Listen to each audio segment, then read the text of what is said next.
Bonjour à tous, je vais vous présenter le manga Gnome. J'ai découvert ce manga au milieu des années 90. C'est d'abord sa couverture chatoyante, superbement réalisée par le mangaka Yukito Kishihiro qui a attiré mon regard. Elle représente une jeune femme guerrière et à l'époque, je n'avais jamais vu ça.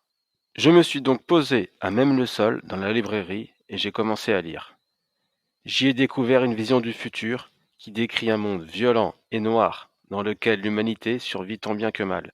L'action se passe dans une sorte de bidonville, créée à partir des débris dont se débarrasse la majestueuse cité flottante Zalem. L'histoire commence dans la décharge de cette ville suspendue qui est strictement réservée à une élite d'ultra riches. C'est dans les tréfonds que le docteur biomécanicien Ido trouve la tête d'un androïde qu'il nomme Gali. Très vite, il donne un nouveau corps à ce cyborg amnésique. Et avec elle, nous allons découvrir ce monde rude, où la survie est un combat de tous les jours. Ce manga aborde des thèmes universels, quasi philosophiques.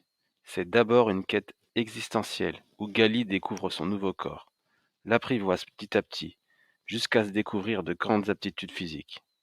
En recherchant son identité et le sens de sa vie, elle s'émerveille et recherche de nouvelles expériences en découvrant un monde au bord du chaos. C'est aussi une réflexion sur les relations humaines, comme celle de la figure paternelle illustrée par la relation protectrice qu'a le docteur Ido envers Gali. Il y est aussi question d'amour et d'amitié, notamment dans la relation entre l'héroïne et le jeune délinquant Hugo, qui a pour rêve ultime d'avoir son ticket d'entrée pour Zalem. L'intrigue fait brillamment la synthèse de plusieurs genres.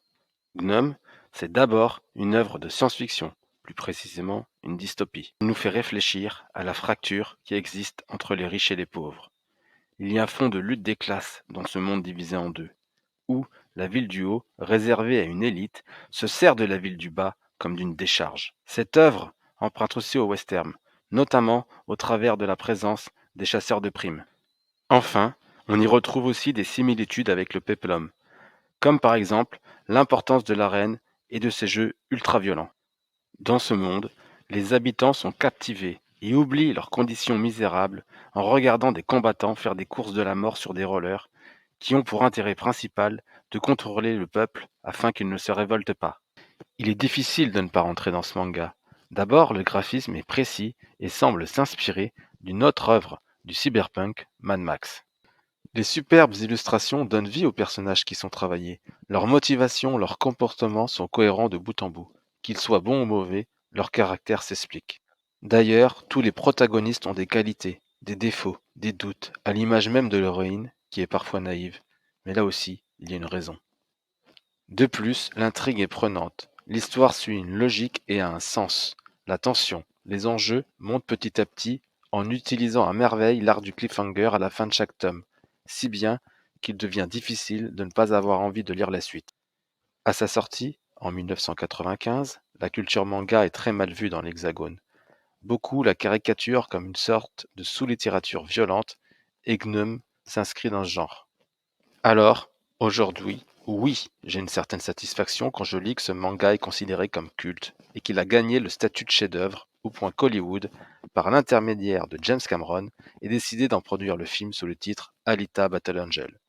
La richesse de cette œuvre pourrait être illustrée par un vidéoclub, tant on y retrouve des inspirations issues de nombreux films, comme Metropolis pour sa société divisée en deux, Mad Max pour ses personnages punk, Rollerball pour son idée d'un sport ultra-violent nécessaire afin de purger les pulsions d'une société, Blade Runner pour son esthétisme, pour quelques dollars de plus, pour ses impitoyables chasseurs de primes, Ben-Hur pour la nervosité de sa mythique course de char que l'on retrouve dans les courses de combattants.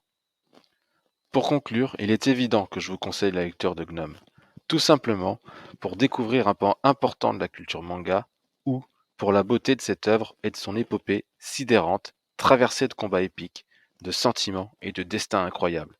C'est une œuvre choc pour l'époque et encore aujourd'hui.